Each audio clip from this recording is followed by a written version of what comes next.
Koppel, host of the Time for Coffee podcast, where you get firsthand career advice into the jobs and industries that interest you the most. And before we start today's show, I have a quick favor to ask you. If you haven't already, I'd be incredibly grateful if you give us a rating and a review on iTunes. And if you're like me, you need to do it now because you'll forget later and because it's the best way to help others who may be in search of career advice to find this free resource. So press pause if you haven't done it and do it right now. I'll wait. Thanks so much and enjoy today's show. Hey there, Java Junkies. Welcome back to another episode of T for C. If you're interested in breaking into the field of college admissions or helping high school students navigate the college process without losing it, then this is the episode for you. Because my next guest won Counselor of the Year twice at Collegewise, the largest college admissions counseling organization in the U.S. But before I introduce you to Casey Neer, I want to make sure you've signed up for the Java Junkies Journal. That's T4C's weekly newsletter that comes out on Mondays and gives you an exclusive window into the episodes and the professions we're going to be featuring that week, and it is super easy to do. Just head over to the Time for Coffee website at time4coffee.org, and the sign-up box is right there. Now, my Java lovers, please grab your mug and take a chug of your favorite caffeinated brew, because it's time for another caffeinated career conversation. And my guest is Casey Neer, the Executive Director of Counseling at Collegewise. With over 60 admissions experts and 40 testing and curriculum tutors, Collegewise is out to change the way that families approach the college admissions process. As Executive Director of Counseling, Casey is responsible for managing and overseeing all Collegewise counselors around the world, and she's responsible for day-to-day operations as well as the caliber and quality of counseling and customer experience. Prior to joining Collegewise, and she's worked there on 2 occasions, Casey was an admissions counselor at Mills College, a private liberal arts and sciences women's college in Oakland, California. Casey, welcome to Time for Coffee. I know you are a huge coffee lover, so are you caffeinated and ready to go? Oh, yes. This was a 2 giant cup coffee morning, all made in my drip coffee. So I am very caffeinated this morning. Oh, nice. So what do you use? I'm from the Bay Area, and we like to take our coffee very seriously, and we're a little elitist about it. So I use my Chemex pour over for all of my coffee. So 1 cup at a time. Nice. I do the same thing. I have a Chemex. What kind of coffee did you brew this morning? Oh, gosh. I used a dark roast. I live in Maine now, and there's quite a few up and coming roasters out here. So I have a Girl Rebel blend from a local. So it felt very to my women's college roots. Yes, so absolutely. Awesome. I also want to let our listeners know a couple of things. One, I'm back living in a construction zone. Even though I'm in a residential neighborhood, for some reason, my block has become the epicenter of building new homes, teardowns and new homes. So if you're hearing some hammering and banging, whatever, that's what's going on across the street from me. And then next door, I have these lovely young children who are usually in school, and their parents installed a little zip wire. So if you hear like yippies and the sound of metal running along a cord, that's what that is. So anyway, it's all good. We are going to dive into our 10 espresso shots with the first question being, what entry-level jobs, Casey, are available to young people who want to break into the fields of college counseling and admissions? So the most traditional path, and one I always recommend, is those students that, parents and kids see walking backwards, giving them a tour on campus. Well, the next job those tour guides usually got was an entry-level admissions officer at their alma mater. So the first job that most students I say and recommend to get into this broader field, whether it's counseling or admission, is working as an admissions counselor. And I work at a place where I didn't go, so it doesn't need to be your alma mater, but the experience of reading an applicant file day in and day out teach you a heck of a lot about this industry and the landscape of higher ed. Nice. And what about college counseling?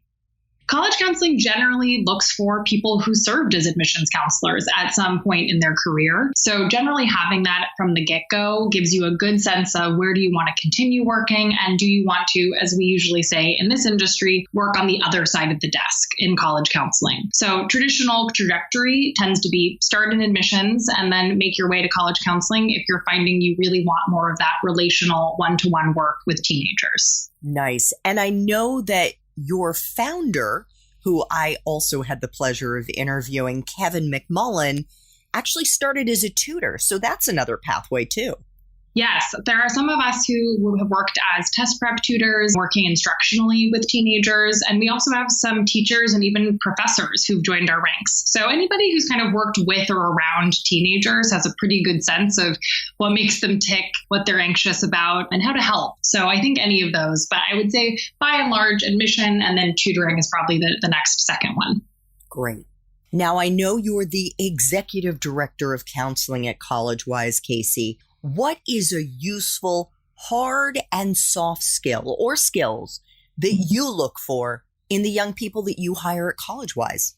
Yeah, it's a good question. I think, and I will say we hire folks of all ages and, range of experiences, but I think the universal truths tend to be a couple of things. I think one, and I know Kevin mentioned this in a previous episode, but I can't hammer it home enough, but I think being astute and being able to read the room. I think being able to understand what people are feeling, whether they're saying it or not, and being able to navigate around their expressed or unspoken pain that they're dealing with. There's a lot of anxiety around this process for families about what they can afford, what constitutes a good school, is my good enough, heavy air quotes there, for a school, and the ability to read body language and tone and understand how to navigate those conversations is oftentimes just a gut instinct that our best counselors have.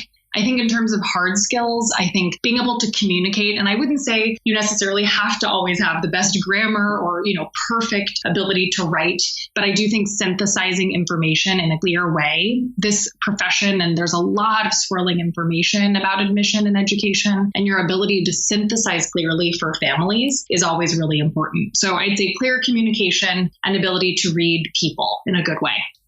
Wonderful. What about someone's major? Is it a deciding factor to get into this profession? In other words, if they haven't studied counseling or psychology or fill in the blank, is it a deal breaker? I think the good news here, and we always reassure and tell families, we are not mental health professionals. We do have folks in our counseling roster who have gotten higher education degrees in mental health or school counseling, but that's not our role. That's not what parents are looking to us for. And so this is one of those industries where you can have studied and majored in pretty much anything. We have everyone from chemists to anthropologists on our counseling roster in terms of majors. And, our counselors love to nerd out about whatever it is you're excited about as a student. So if that happens to be the same thing they studied, great. But it's really about their ability to relate to teenagers and their parents, and that crosses over all majors. And that's interesting that the examples that you used, Casey, were in the science realm and not in the liberal arts realm. So it doesn't even matter if you studied the humanities. Right. Right. I think that's often a misconception. I mean, I was an American Studies major, which just means I nerd out about American history and American literature. People often assume it's the humanities, fluffy types that tend to go into these sorts of roles. But we have people from all different types of majors and interests. And generally, the thing they have in common is that they were really excited about either their own school, their own alma mater, or had some mentor along the way in college that nudged them into this profession, regardless of major. Nice. What about a grad school degree, and less so for somebody who's starting out, more so for someone who wants to be an executive, as you are at Collegewise? How important is it that they get a grad school degree? And if so, what do you think would be the most useful ones to have? I mean, it's an interesting question. And I think my answer has probably evolved as we've grown as a company. I think generally for folks who are newer to counseling and maybe had worked in admission, sometimes people like to get a certificate in counseling. UCLA has a pretty famous program for that. Some do a master's in counseling because they really want to understand students from the mental health side of things. I don't know that we will ever yet, I should say, require an executive to have, an MBA or a business degree, but I think we are a bigger, more robust company, and that knowledge is certainly helpful. We have a director of finance who speaks in words that most of us don't understand. So I do think having some background, whether it's from a degree or from work experience in understanding how a business runs, would be important to be at the executive level of a company of our size. But I think a lot of us, and I'm very grateful to Kevin, our founder, have really benefited from some robust internal training, both management and otherwise, that we're enabled and empowered to do right here. Nice. What about life experiences, Casey? You mentioned being a tour guide on campus. What do you think are the most useful kinds of life experiences for someone to have starting out in this field? Yeah, I think a lot of it, because so much of it, especially the college counseling side, can be interpersonal and connecting with families, is having some sort of formative experience that shaped your trajectory into this profession. So I'm thinking about some of my colleagues who had a really powerful mentor or counselor in high school who guided them to help them make the right choice, or, unfortunately guided them in the wrong direction, or guided them down a path, was the counselor who said, you're never going to make it, or you're not going to get into that place. But kind of having a formative experience says, I want to be that person, or I want to go out and fix this. And same goes for college, is people who, kind of were nudged or stumbled into being a tour guide or finding a mentor in the admission office and kind of getting introduced to this. We always joke that there's pretty rarely any kid in high school who goes, what I want to be is a college counselor, right? It's kind of an obscure thing, but oftentimes it takes that experience in your college admission office, working as a tour guide or working in the financial aid office, to really see all these people with big hearts and big ideas and trying to make things work for kids and teenagers and families that gets you interested and excited. So I would say life experience generally has, most of our counselors have had something formative in high school or college that opened their eyes to this as a profession. And I know you have a very personal story about how you were influenced through your own college experience. We're going to get into that in our main Time for Coffee interview to learn what happened with Casey to lead her to believe that this was the right profession for her due to her experience as an undergrad. And you should check out show notes for this episode to see if Casey's main Time for Coffee interview has already dropped. Okay, Casey, what is the best part for you of being in this field? Gosh, the honest answer is there are a lot of things. We truly nerd out about this field as much as it can be frustrating and constantly changing. I think what I like is that I get to be a bit of a translator for teenagers and parents about something that can seem so complicated. And I get to be often the bearer of good news. I think there is often a fixation on the narratives of the bad, of, that this is a zero-sum game. There are winners and losers in college admission. And I get to be the bearer of actually isn't true. And this is easier and less stressful and can be more joyful than you thought it could be. And that tends to be a fun message to be able to share, whether it's in a library or one-on-one with a family. So I think for me, the best days are the days when I get to share and kind of revel in that message. Wonderful. Now, for the flip side, what for you is the part of your current job as executive director of counseling at Collegewise that sucks the most?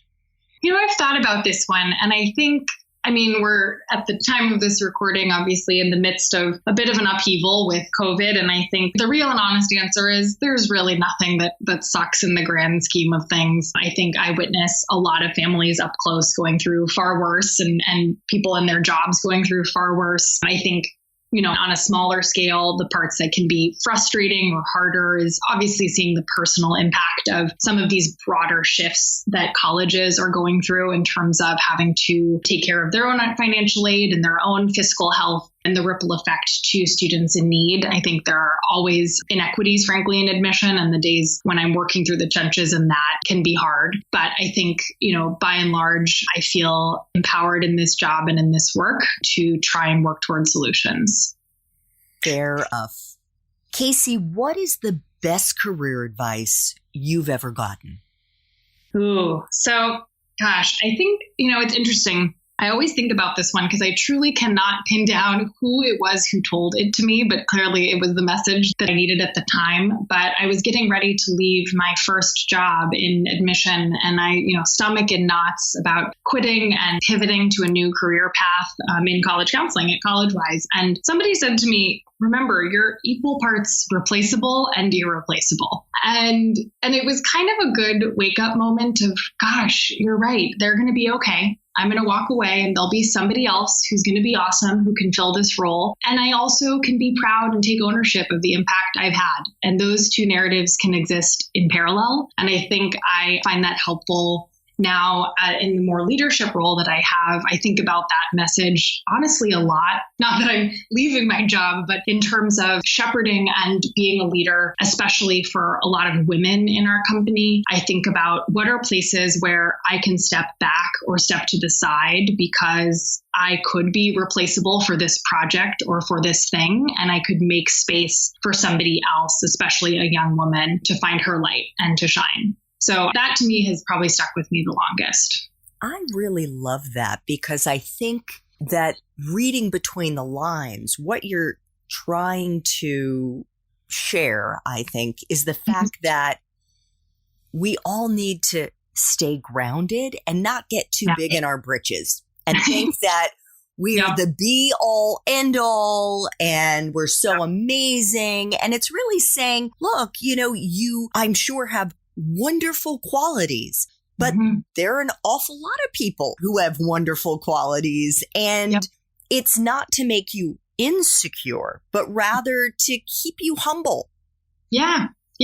And I think to find that balance for anybody who's young, and I think trying to kind of scramble to, here's the thing I'm good at and stake a claim. And I think remember that there can also be other people who are good at that. And that doesn't take away from your light. I always loved this great podcast called Call Your Girlfriend, and they talk about shine theory, which is if you shine, I shine, particularly about women in the workplace. And I've always carried that through. And I think it ties back to that idea of I can be proud of the work I do, and I can also be humble. And those should exist at the same time. Wonderful. I think that is amazing advice. So 2 final espresso shots. What movies, if any, Casey, or Amazon, Netflix, Hulu shows, or books do you think accurately depict your profession? Oh, gosh. Well, definitely not a lot of TV shows and movies, unfortunately, though we always love to watch them and kind of joke about them, certainly. I think books, there are a lot of really wonderful books that are about our profession. They're a little bit more dry, but probably the most famous one is Gatekeepers, which is about the admissions process and was written a long time ago. And I think is the most inside look by Jack Steinberg at the process of an admission cycle at Wesleyan. It was over almost 20 years ago at this point, but I think really sheds light on the personal and the institutional back and forth of this experience and this process. So that's probably the pivotal one that most people recommend. But in terms of TV shows and movies, I think for the most part, they tend to get it all wrong. I'll put it that way. So Animal House is not the best one. Well, I will say the college experience is well represented in the media in general. I would say specifically the admission process is often misrepresented. Fair enough. Okay, well, we'll make sure to include a link to Gatekeepers in show notes. Final espresso shot. What would Java junkies be surprised to learn about your profession? I think the one thing that I always come back to is we have an annual conference every year called NACAC. It's a silly acronym about admissions counseling professionals, but it's a big gathering of thousands and thousands of people in college counseling and admission. And every night there's a different party or soiree or something, in the evenings hosted by different conferences and different representatives. And the amount of just fun-loving people who, want to get out on the dance floor and have fun, that work in admissions in particular, but also college counseling. I think going back to that earlier question about books and movies, I think I always come back to kids always, I think at least 10 years ago, it used to be Legally Blonde, that scene at the opening, of the admissions folks at Harvard with their tweed blazers and their elbow pads admitting all woods and cigars. And I think people have this vision of people in admission as being pretty buttoned up, pretty old fashioned. And I think I always think about, I wish that I could show teenagers this scene at our conference, of the dean of admission at some highly selective school, busting loose, to a song on the dance floor and reminding people that this is a pretty fun loving, real people who work in this world. And I think I would hope that reassures maybe students in particular that they're going to be okay. And this is a more human process than people sometimes realize. And it could be a fun field for them to pursue after they graduate. It's also a fun field, and people who are pretty fun-loving, pretty self-deprecating, and definitely know how to get down on the dance floor. Good to know. All right. Casey, thank you so much for making time for coffee today with me and the T4C community. This was wonderful. Thank you so much. Thanks so much for listening to this latest episode of T4C. And if you're interested in learning more about my coaching services for confused college students and recent grads, feel free to check out the Time for Coffee website under the coaching tab at time4coffee.org or text me at 202-236-5712. That's 202-236-5712.